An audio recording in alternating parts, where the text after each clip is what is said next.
Assalamualaikum warahmatullahi wabarakatuh. Jadi di sini kami akan menjelaskan tugas besar struktur beton, yaitu pada tugas kali ini yaitu adalah pembuatan kolom.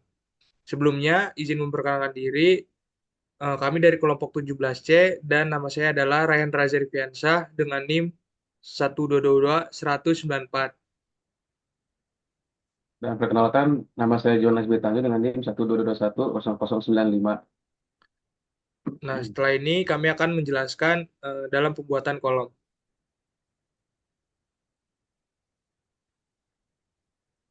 Lalu pada yang pertama, adapun tahap pendulangan kolom dibagi menjadi lentur dan longitudinal. Kalkulasi nilai penentuan kombinasi pembebanan itu pada tabel aksial lentur pada kondisi. Itu tadi ada P, ada M2, dan M3. Pada Pmax itu nilainya minus 27,2147 dan pada M2-nya 44,8341 dan pada M3-nya 71,9547. Lalu pada P min, pada P-nya tadi min 1253,1564, lalu pada M2-nya 3,5343, lalu pada M3-nya 2,8888.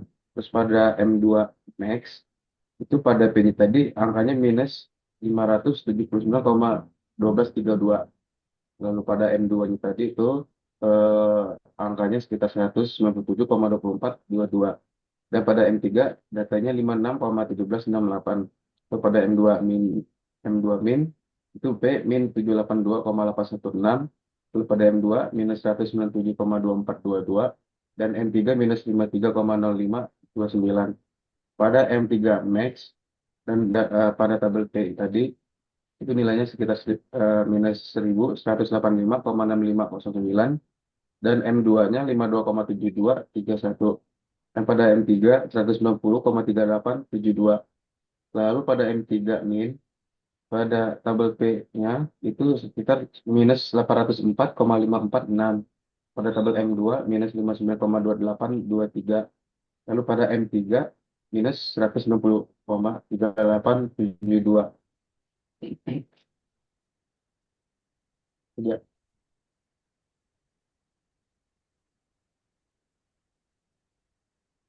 Lanjut pada slide selanjutnya itu yaitu penentuan rasio tulangan kolom. Rasio tulangan kolom diatur dalam SNI 2847 tahun 2019 pasal 10,6 dan titik 1 tentang tulangan longitudinal minimum dan maksimum sebagai berikut. Pada batasan tulangan longitudinal minimum dan maksimum untuk kolom non prategang dan kolom prategang dengan nilai rata-rata. FPE lebih kecil 1,6 MPa, luas tulangan longitudinal harus sekurang-kurangnya 0,01 AG, namun tidak boleh melebihi 0,08 AG.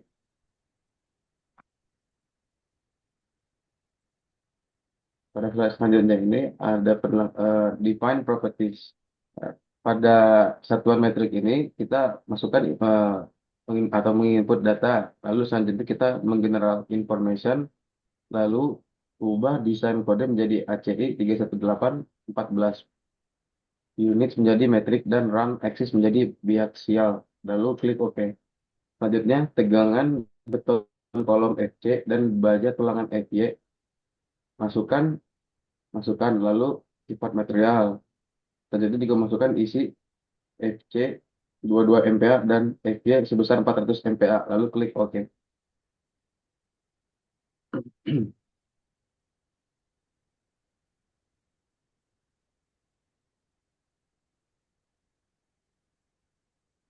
Gitu. Lalu pada slide selanjutnya ini terdapat dimensi kolom. Pada dimensi kolom ini kita menginput data, lalu selanjutnya memasukkan section, lalu rektangular, dan lalu masukkan dimensi penopang kolom dalam satuan mm, dan lalu klik OK. Dan selanjutnya pada dimensi tulangan kita cari option, lalu informations, lalu klik, lalu pencet untuk kolom dan pilih diameter tulangan 19 mm dan lalu klik OK.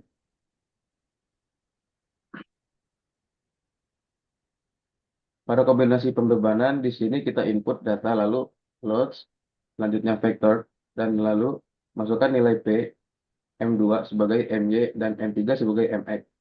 Catatan, terdapat perbedaan tanda plus dan minus untuk gaya aksial antara etaps dan SP kolom. Itaps plus tarik dan minus tekan. SP kolom minus plus tekan.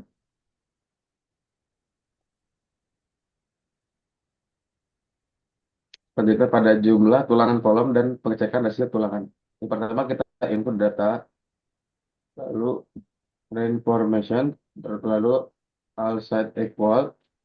Selanjutnya masukkan nomor bar dengan jumlah tulangan yang diinginkan. Misalkan 12 tulangan. Isi diameter tulangan sesuai langkah 1 dan selimut 40 mm. Lalu klik OK. Selanjutnya nilai rasio tulangan dapat dilihat di bawah gambar penampang kolom. Lakukan pula pengecekan terhadap diagram interaksi kolom dengan cara klik solve, lalu execute, dan lalu jika oke, maka akan muncul tampilan diagram interaksi kolom sebagai berikut, seperti pada gambar. Lalu ada penulangan geser kolom.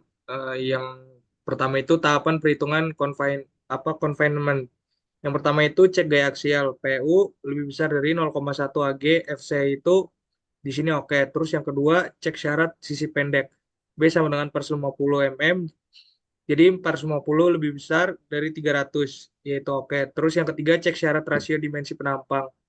B per H sama dengan 450 dibagi 450 sama dengan 1. Jadi B per H lebih besar daripada 0,4. Terus oke.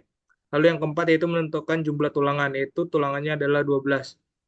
Lalu yang kelima menentukan luas tulangan longitudinal AS sama dengan N dikali pi per 4 dikali D kuadrat. Maka didapatkan nilai 3402,34 mm kuadrat. Yang keenam menentukan rasio tulangan. Rho sama dengan AS per B kali H sama dengan 3402,34 dibagi 450 kali 450. Maka didapatkan nilai Rho-nya itu adalah 1,68%. Lalu yang ketujuh cek Rho min dan Rho max. 1% kurang dari sama dengan Rho kurang dari sama dengan 6%. Lalu 1,68% kurang dari sama dengan 1%. 1,68% kurang dari sama dengan 6%. Ini oke. Terus yang ke-8 cek strong column weak beam SCWB. Berdasarkan data input yang didapatkan dari TAPS yaitu MNC-nya 308,63 kN, MN plus-nya 157,73 kN, MN minusnya itu 157,73 kNm. Lalu cek SCWB 2 dikali MNC lebih besar 1,2 dikali MN plus ditambah MN min. Ya, di sini oke. Lalu di sini ada properti material dan penampang. Untuk nilainya terlihat di tabel.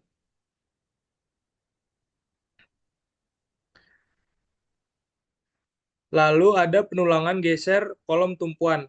Adapun tahapan penulangan geser kolom perhitungan penulangan geser tumpuan.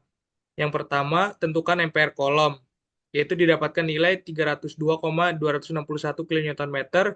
Terus menentukan nilai FU1 didapatkan nilai 177.800 Newton, FU2 sumbu lemah yaitu 85,730 Newton, FU2 sumbu kuat yaitu 85,730 untuk FUJ itu nilai maksimum yaitu 177.800,90 Newton. Lalu yang ketiga yaitu faktor reduksi, yaitu faktor reduksi yang digunakan adalah 0,75.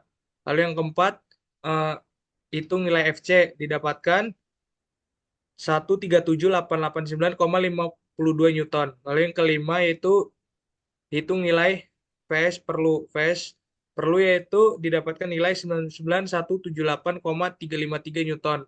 Lalu yang keenam yaitu hitung nilai AS. AS perlu didapatkan nilai 0,6516 mm kuadrat per mm. Terus AS min 1 yaitu didapatkan nilai 0,062 mm kuadrat per mm. Lalu AS min 2 didapatkan nilai 0,3937 mm kuadrat per mm. Lalu yang ketujuh yaitu cek AS. AS per S1 lebih besar sama dengan max AS S perlu, AS per S min, yaitu didapatkan nilai oke. Pada daerah tumpuan, nilai setiap parameter yang didapatkan sama untuk daerah sumbu lemah dan sumbu kuat. Lalu di sini ada penulangan geser kolom lapangan. Adapun tahapan penulangan geser kolom, perhitungan penulangan geser lapangan. Yang pertama itu nilai FU didapatkan gaya 89.687,1 Newton. Yang kedua, faktor reduksi yang digunakan yaitu 0,75. Lalu hitung nilai VC yaitu 137.889,52 Newton. Lalu ada menghitung nilai VS perlu, yaitu VS perlunya itu sama dengan 0. Terus V AVS-nya perlu itu didapatkan nilai 0 juga. AVS-nya juga didapatkan nilai 0.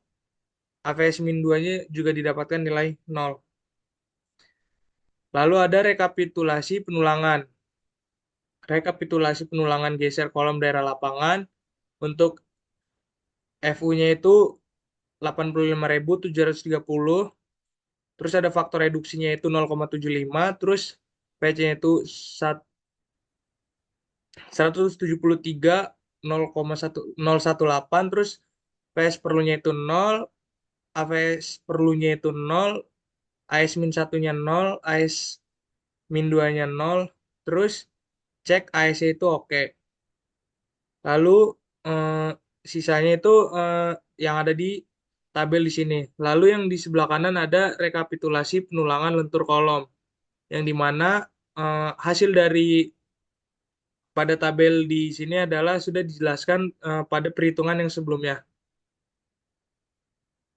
Lalu ada pengecekan Strong Column Weak Beam, yang dimana konsep Strong Column Weak Beam adalah konsep pada suatu sistem struktur di mana saat terjadi gempa, sendi plastis akan terbentuk terlebih dahulu di daerah balok. Secara sederhana, kolom tidak dikehendaki runtuh terlebih dahulu. Karena jika kolom runtuh, maka sistem struktur di atasnya akan runtuh karena kolom menopang balok, plat, dan seluruh beban di lantai-lantai atasnya. Lalu pada yang di sebelah kanan, yaitu pada ITEPS SCWB dapat dilihat dengan cek B per C rasio atau rasio kapasitas balok terhadap kapasitas kolom pada setiap lantai. Yaitu rumusnya sigma MNC lebih besar sama dengan 1,2 sigma MNB, yang dimana C lebih besar 1,2 dikali B. Untuk C-nya itu 352,676 lebih besar dari 1,2 dikali 123,738. Lalu B per C kurang dari sama dengan 1/1,2. B per C kurang dari sama dengan 0,833. Dengan sigma MNC itu adalah kekuatan lentur nominal kolom dan sigma MNB yaitu menentukan lentur nominal balok. Yang dimana B per C rasio ITEPS dapat dilihat dengan cara run analysis, terus klik tab design, terus concrete frame design, terus klik start design atau cek. Lalu setelah itu klik tab display, setelah itu show table, terus setelah itu desain data concrete frame design output, setelah itu concrete frame detail data. Lalu setelah itu klik kanan concrete join envelope, terus show table. Lalu ada pengecekan SCWB yang dimana syarat gaya dan geometrinya itu adalah oke, kapasitas lenturnya oke, kapasitas gesernya oke. Lalu ada tulangan longitudinal. Longitudinal yaitu 12D19. Lalu ada tulangan transversal atau sengkang tumpuan. Untuk sumbu lemah yaitu 4D1080, untuk sumbu kuat itu sama 4D1080. Lalu ada tulangan transversal atau sengkang lapangan, yang dimana sumbu lemahnya itu 4D10-100, untuk sumbu kuatnya itu 4D10-100. Nah, mungkin sekian presentasi mengenai tugas besar pada kali ini. Kurang lebihnya mohon maaf. Kami ucapkan terima kasih. Wassalamualaikum warahmatullahi wabarakatuh.